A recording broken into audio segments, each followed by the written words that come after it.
Ja, hallå, säger Ola Stötter Hansen, lasteskrivare och lejande lacknadskrivare medicinska delen.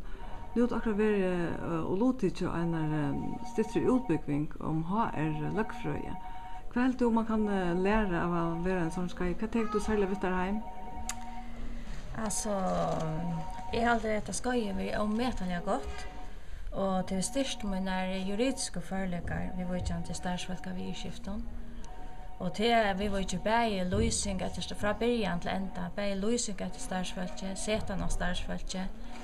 Och det folk i starve och så hvis man kommer ut till och helt just stöve att eller och häpna stöve att man ska se folk upp och så ta vi skift ner och härna sottmalar imska sottmalar sottmalar vi skift Så du heldur att det är också som du finns några nytta vita eller? Okej. Jo, alltså du är kommen vid att haft några domar och jag inte några domar ösne och se hur ser outgörna när och hur det dömt och det har vi äckligt avvärst. Och jag vet att så man blir alltså störster och i hur är outgörna man ska allt täcka och det är så vi skift nu. Att ända helt du att det är skai som du helt du kan vi med örona för ja. Ja, just vi med alla lejarna för och det ska. Tack för det. Så.